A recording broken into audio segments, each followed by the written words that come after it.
Are you riding with Biden? Are you thinking about participating in the Democratic presidential primary coming up in your state?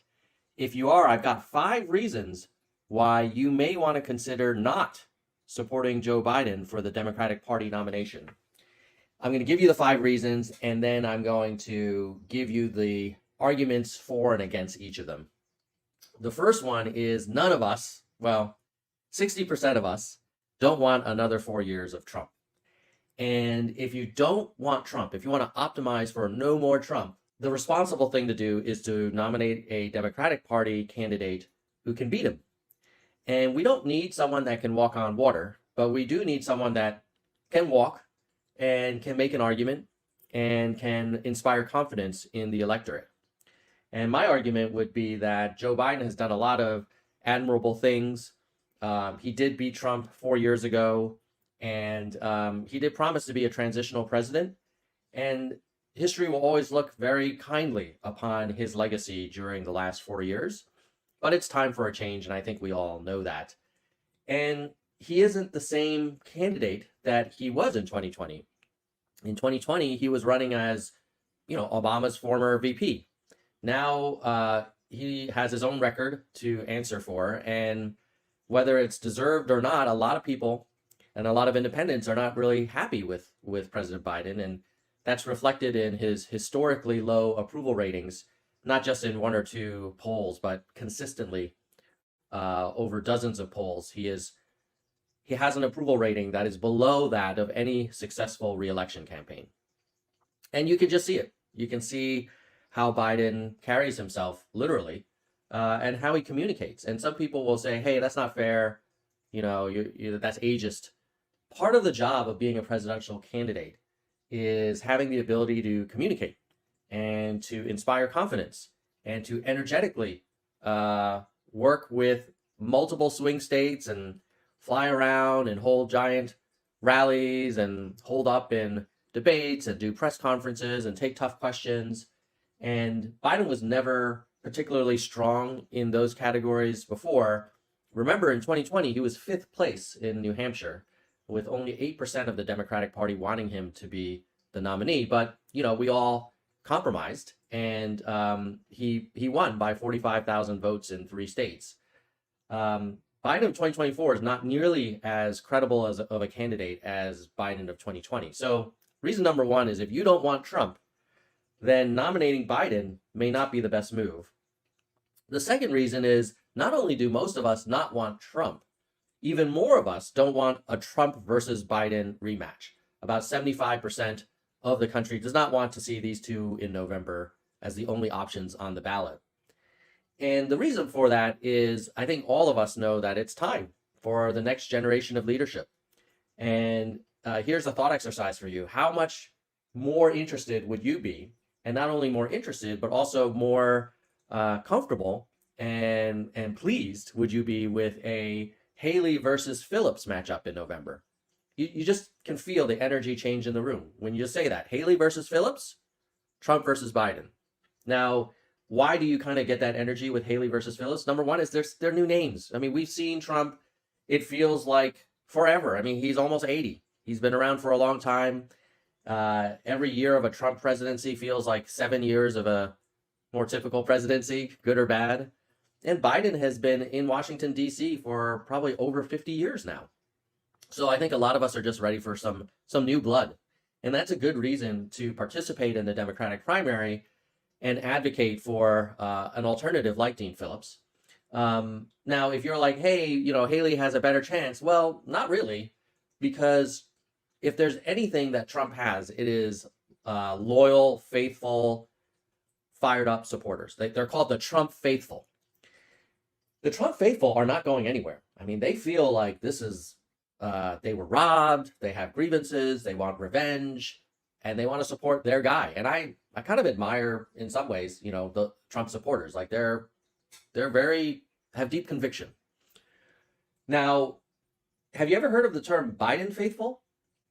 The Biden base? You haven't, because, none of us really were super enthusiastic about Biden the first time. He was a compromise candidate. You know, there were a lot of Bernie supporters. There were people excited about Buttigieg, Elizabeth Warren, Amy Klobuchar. All those people were polling ahead of Biden until Biden, you know, kind of everybody rallied behind him because they were so worried about Trump winning. But if you don't want Trump versus Biden, the chances of seeing Trump not be on, I mean, what the guy is indicted a million times. He's on tape saying he grabs women and assaults them. He incited an insurrection. Like, he's basically, you know, unmovable within the Republican Party. So he's going to be the Republican Party nominee. So if you don't want Trump versus Biden, and Trump not being on the ballot is not an option, then your only other option is to see if the Democratic Party can reconsider and if Joe Biden can reconsider. So one way to kind of send a message to Joe that, hey, man, it might be time to pass the baton is to support Dean Phillips. Even if you, you know, are still learning about Dean Phillips, I think he's an amazing candidate. We'll get to that. But it will still send a message regardless that you want the Democratic Party to kind of open things up a little bit more. Okay, the next reason why you may not want to support and vote for Biden in the primary is you want to see more progress on certain issues like Medicare for all, a different approach to the Middle East, and maybe you're interested in universal basic income. On all three of these areas, Dean Phillips is ahead of Biden. Biden's approach to healthcare is, you know, incrementally improved the Affordable Care Act, which was a historic move, but in many ways, the ACA, I think many of us believe, was a transition to offering a public option and a national health insurance program like Medicare for All. In terms of the Middle East, Biden is starting to kind of balance his position a little more, but he's for sure all in on supporting Netanyahu and the current Israeli prosecution of the Gaza conflict. And I think Phillips is a little bit more balanced there, more clearly and consistently advocating for a two-state solution, for a curtailing of the settlement policy. He was talking about this months ago before Biden just started talking about it before the Michigan primary. Dean Phillips is also for advocating for new leadership, not just in the White House, but also in the Middle East. And folks like, you know, Netanyahu have been on the other side of Dean Phillips' strong public and private criticism. And then the last is UBI, where Phillips is advocating for targeted pilot projects for universal basic income and also a program where every American-born citizen gets a bond that grows over time and that they can access after they finish high school. So these are all kind of unique things that you just see more action on from a Phillips presidency than a Biden one. Now, there's one nuance here that I want to call out with Medicare for All, Middle East, and UBI. And that is that in some ways you need a figure like Dean Phillips to move these programs forward. Why? Well, part of it is because Dean Phillips was representing one of the largest healthcare systems or organizations and insurance providers in the country, United Healthcare. So he brings like a very kind of balanced perspective to healthcare reform. He's not, he can kind of speak to the other side and have credibility in a way that other Democratic leaders may not have that because he has over 20 years of private sector leadership experience. On the Middle East, Dean Phillips being a Jewish American and being so clearly in support of a two-state solution is kind of like, for those history buffs out there, how you needed a President Nixon to kind of open up relations with China, the same way you need a Dean Phillips to be able to recognize Palestine as a state. So that's unique. And then for the UBI stuff, a lot of people will say, hey, that sounds like socialism, whatever. I mean, Dean Phillips is a former CEO of two major businesses, Belvedere Vodka. The other one was Talenti Gelato, like multi-$100 million businesses. So he's no like, you know, communist, that's for sure. He's a very successful capitalist, and he knows how to balance a budget and to run a financial plan. So those are some thoughts about unique policy positions that you get with Phillips that you don't get as much with Biden. Medicare for all, a new approach to the Middle East, and basic income. The fourth reason why you may want to consider not voting for Biden, but voting for Phillips in the Democratic primary is that Phillips has a very unique resume. I already mentioned how he is a very successful business leader, running major multi-hundred-million-dollar businesses. He's also a three-term U.S. congressman who turned a red district blue for the first time in 50 years, and then was reelected twice. The second time he was reelected by 20 points. So he's got the real CEO experience. I'm not talking about reality TV, put my family's name on a hotel that then is run by another company. Like real business experience, complex international businesses with large amounts of employees, logistics, marketing, finance, never indicted. So he's got the CEO experience. He has the 3 terms in Congress representing a purple district, where he was also vice chair of the Problem Solvers Caucus and a ranking member of the subcommittee on the Middle East and North Africa, and rated one of the most bipartisan congressmen in the country. So he's got this kind of combination of private sector, public service, and he also has nonprofits, sitting on nonprofit boards. So he's got a great resume, and he's got some chutzpah.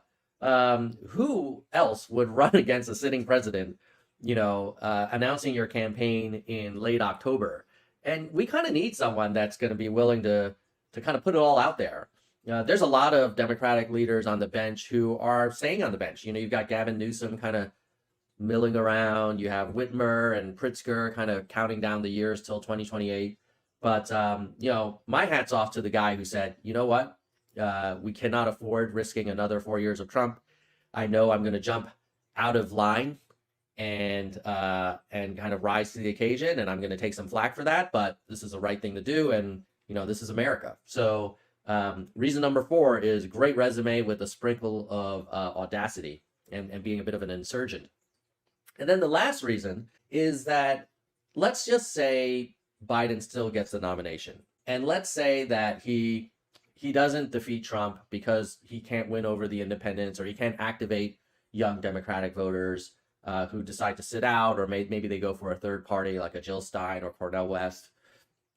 At least you did your part, or let's say Biden wins, but he really struggles to govern effectively.